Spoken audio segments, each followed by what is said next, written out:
আসসালামু আলাইকুম। কি অবস্থা সবার? সো আজকে তোমরা কৃষি ভর্তি পরীক্ষা দিয়ে আসলে এই বছরের। সো প্রশ্নটা দেখেই বুঝতে পারতেছো যে আমরা এই বছরের প্রশ্নটা থেকে শুধু বায়োলজি প্রশ্নটা এই জায়গায় এনেছি এবং বায়োলজি না শুধু বায়োলজির সাথে chemistry, physics, math, English so কোনটায় আসলে কেমন প্রশ্ন হয়েছে, কাটমার্ক কেমন হতে পারে বা ধরো প্রশ্নগুলো কেমন হয়েছে সেটা নিয়ে আজকে আমি আলোচনা করব আব্দুল আল নোমান। তো সর্বপ্রথমে যদি বায়োলজি প্রশ্নগুলোই দেখি যে সর্বপ্রথমে উদ্ভিদের প্রাণ পানির ঊর্ধ্বগামী পরিবহন ঘটে কোনটির মাধ্যমে? আমরা যদি বায়োলজি প্রশ্ন দেখি দেখবে যে ভাই ম্যাক্সিমাম আমাদের উদ্ভিদ শারীরতত্ত্ব টপিক থেকে কোশ্চেন আসছে। প্ল্যান্ট ফিজিওলজি থেকে প্রশ্ন আসছে। সো এই জায়গায় পানির ঊর্ধ্বগামী পরিবহন কিসের মাধ্যমে ঘটে? জাইলেম। এবং নিম্নগামী পরিবহন যেটা আমরা বলি যেটা হলো আমাদের খাদ্যগুলো পরিবহন হয় সেটা কিন্তু ফ্লোয়েমের মাধ্যমে। দ্বিগুণ নিষেক বা ডাবল ফার্টিলাইজেশন এটা একটা উন্নততর বৈশিষ্ট্য। সো এর মধ্যে উন্নত কোনটা? এনজিওস্পার্ম উত্তর হবে সেইটা। দেন আমাদের ধরো মাইটোসিসের কোন পর্যায়ে ক্রোমোজোমগুলো সমতলীয় প্লেটে সারিবদ্ধ হয়? মানে আমাদের মাঝখান বরাবর থাকে। মানে মেটাকাইনেসিস হয় কোন সময়? মেটাফেজে। প্রচ্ছেদন প্রধানত কোন পদ দিয়ে হয়? প্রচ্ছেদন ৩ রকমের আছে। বাট প্রধান পথটা কোনটা? প্রধান পথ হলো আমাদের রন্ধ্র বা স্টোমাটা। দেন হলো ভাই সালোক সংশ্লেষণে আলোক বিক্রিয়ার স্থান কোনটা? আমরা জানি সালোক বিক্রিয়ার ২ টা আছে। একটা হলো আলোক নির্ভর, আরেকটা হলো ভাই আলোক নিরপেক্ষ। আলোক নির্ভর যেটা সেটা হয় কোথায়? থাইলাকয়েডে। দেন ক্লোরোফিল গঠনের জন্য কোন মৌলটি অপরিহার্য? এইটাও ভাই আমাদের খনিজ লবণ টপিকে একদম বড় করে লেখা আছে ম্যাগনেসিয়াম। উত্তর কি? ম্যাগনেসিয়াম। দেন কোন উদ্ভিদ টিস্যু যান্ত্রিক দৃঢ়তা প্রদান করে? ভাই আমরা জানি স্ক্লেরেনকাইমা হলো যান্ত্রিক দৃঢ়তা প্রদান করে। দেন ইন্টারক্যালারি মেরিস্টেম সাধারণত কোথায় পাওয়া যায়? আমরা জানি ভাই ইন্টারক্যালারি পাওয়া যাবে ইন্টারনোডের ভিত্তিতে। দেন নিচের কোনটি মিথ্যা ফলের উদাহরণ? ভাই আমরা জানি আপেল হলো ভাই মিথ্যা ফলের উদাহরণ। দেন ম্যান্ডেল কোন উদ্ভিদের উপর পরিচালনা করছিল? ভাই মটরশুঁটির উপর পরিচালনা করছিল। সে অনেক ধরনের মটরশুঁটি নিয়েছিল, ৭টা বৈশিষ্ট্য ছিল। তো এই জিনিসগুলা একটু মানে সহজ প্রশ্নের মধ্যেই ধরা যায়। দেন ক্যাপিচুলাম ধরনের পুষ্পমঞ্জুরি কোন পরিবারের বৈশিষ্ট্য? আমরা জানি অ্যাস্টেরাসি। দেন কোন অঙ্গাণু প্রোটিনের সাথে প্রোটিন মানে রাইবোজোম।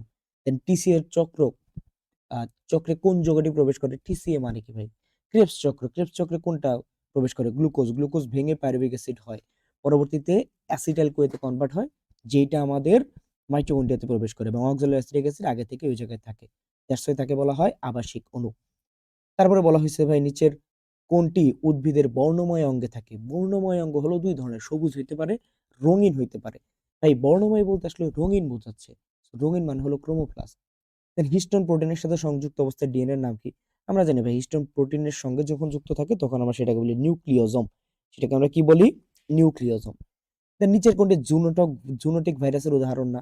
ভাই সার্স-CoV-2 এসবগুলো হলো জুনোটিক ভাইরাস। মানে অ্যানিমাল থেকেই ছড়াইতে পারে। আর এই জায়গায় টি2 ভাইরাস যেটা এক ধরনের পাস ভাইরাস যেটা আসলে ব্যাকটেরিয়া থেকে ইনফরমেশন আমাদের আরেকটা ব্যাকটেরিয়াতে নিয়ে যায়। তো তারপরে নিচের কোনটি অ্যান্টিবায়োটিক ব্যাকটেরিয়ার পেপটিডোগ্লাইকান উৎপাদন বন্ধ করে দেয়? আমরা জানি পেপটিডোগ্লাইকান সিনথেসিস বন্ধ করে দেয় হলো পেনিসিলিন। তারপরে ম্যাক্রোফেজ কোষ কোন রাসায়নিক বার্তা সহক্ষরণের মাধ্যমে প্রয়োজনীয় কোষকে একত্রিত করে? ভাই আমরা জানি ম্যাক্রোফেজ অ্যাক্টিভ করবে সাইটোকাইনকে। কাকে? সাইটোকাইনকে। দেন ঘাসফড়িং এর মেসেন্টেরম বা মধ্যান্ত্রে উৎপত্তি হয়েছে কোথা থেকে? ভাই আমরা জানি ঘাসফড়িং এর মেসেন্টেরন আসে আমাদের অন্তঃত্বক থেকে। কোথা থেকে?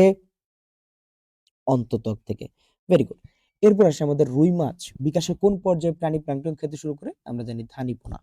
খাওয়া শুরু করবে ধানী থেকে। তবে ক্ষুদ্রান্তের কোন অংশে পিত্ত ও অগ্ন্যাশয় রস গ্রহণ করে? আমরা জানি যে পিত্ত ও অগ্ন্যাশয় রস আমাদের ওই জায়গায় কি তৈরি হবে বলতো?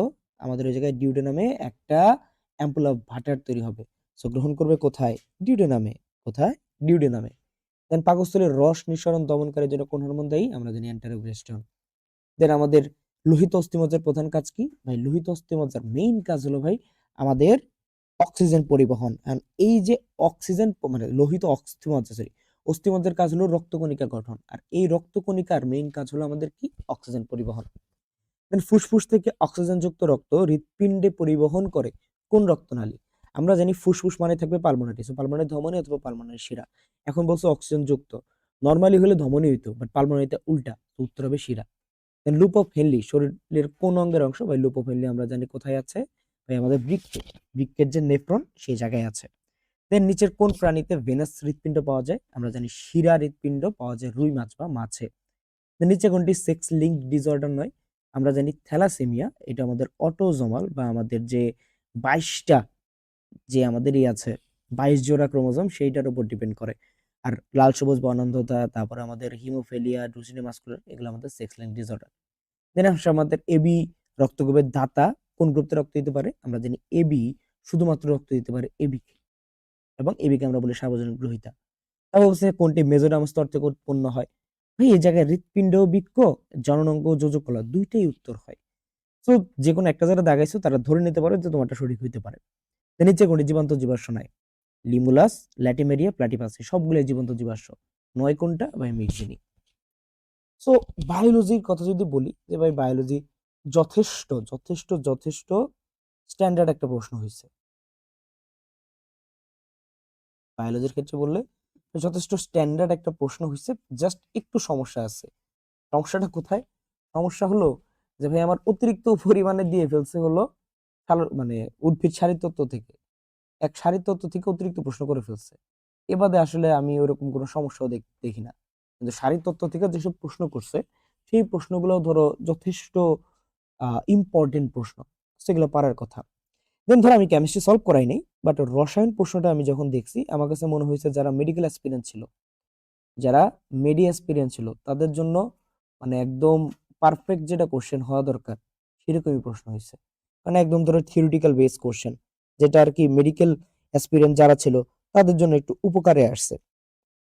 ঠিক আছে, যেমন ধরো অ্যামোনিয়া অণুর আকৃতি কেমন, তারপরে কোনটা বায়োডিগ্রেডেবল পলিমার, প্রেসার কুকারে পানির স্ফুটনাঙ্ক কত থাকে, তারপরে ধরো 25 ডিগ্রি সেলসিয়াস তাপমাত্রায় পানির আয়নিক গুণফল কত। তো এই জিনিসগুলা, তারপর গ্রিগনের বিগারট, এগুলো আসলে আমাদের মিডিয়া স্টুডেন্টদের জন্য ইজি হয়ে যায়। তো তাদের জন্য মোটামুটি ইজিয়ার হয়েছে।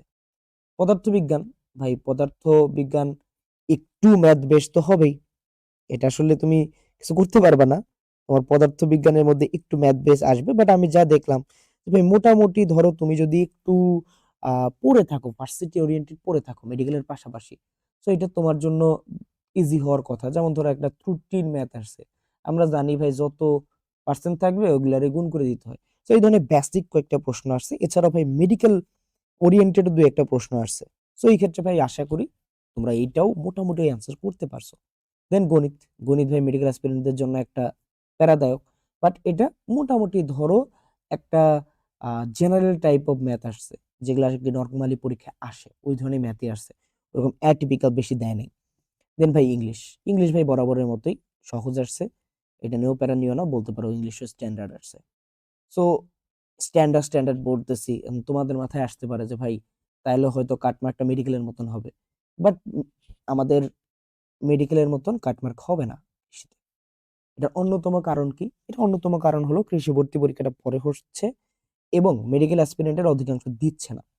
ইঞ্জিনিয়ারিং অ্যাসপিরেন্ট যারা দিচ্ছে তারাও যারা পাবে, তুমি দেখবা যে আমাদের 1000 থেকে 1500 পজিশনের মধ্যে যারা আছে, যেহেতু আমাদের ডিও বা বুয়েটের রেজাল্ট দেয় নাই, ম্যাক্সিমাম চান্স পেয়ে পড়তেছে না। তো তুমি যদি প্রথমবার এই চান্সের কথা কল্পনা করো তাহলে তোমার একরকম হিসাব, আর তুমি যদি ভাবো যে আচ্ছা ঠিক আছে পরে আমার চান্স পাইলেই হয়েছে, তাহলে আরেক রকম হিসাব। তো আগের কয়েকটা বছর অ্যানালাইসিস করলে দেখা যায় যে আমার তো টোটাল মার্ক কত, টোটাল মার্ক হলো আমার 100, টোটাল মার্ক হলো আমার 100 প্লাস 50, মানে হলো 150। এর মধ্যে 112র উপরে পাইলেই, এর মধ্যে 112র উপরে পাইলেই আমরা ধরো ওই বাও, বা ধরো আমাদের মানে বাংলাদেশ এগ্রিকালচার ইউনিভার্সিটি, দেন শেরে বাংলা, তারপর ধরো সিলেটের এগ্রিকালচার ইউনিভার্সিটি, তারপরে গাজীপুরের যেটা, তো এগুলোর মধ্যে আমাদের চান্স চলে আসে। অনেক সময় এটার নিচে আসলেও, এটা নিচে আসলেও সমস্যা নাই, 112 বা 110 এর উপরে আসলে। আর ওভারঅল যদি তুমি 50 মার্ক সহ তুমি 80 থেকে 90 পাও, তাহলে তুমি ধরে নিতে পারো যে তুমি আসলে কোথাও না কোথাও ইনশাল্লাহ তুমি কোন একটা কৃষি বিশ্ববিদ্যালয়ে পড়তে পারবা। ঠিক আছে, তো এই যে কৃষি বিশ্ববিদ্যালয়ে তুমি পড়ার স্বপ্ন দেখতেছো, তো আশা করি তুমি যদি 80 থেকে 90 এর মধ্যে পাও তোমার এই স্বপ্ন পূরণ হতে পারে।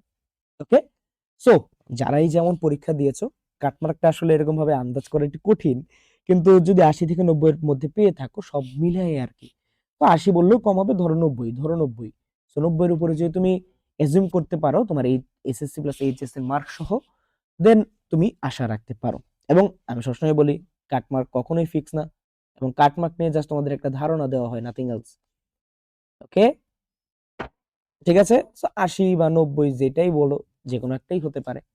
সো আশা করি তোমরা তোমাদের এই কোশ্চেন সম্বন্ধে একটা ধারণা পেয়েছো, দেন তোমরা এই কাটমার্ক সম্বন্ধে একটা ধারণা পেয়েছো। এখন তোমাদের জন্য একটা সাজেশন থাকবে যে ভাই যে কোনো একটা পরীক্ষা দিলেই পরীক্ষা শেষে আমাদের একটা ঘুম দেওয়া দরকার।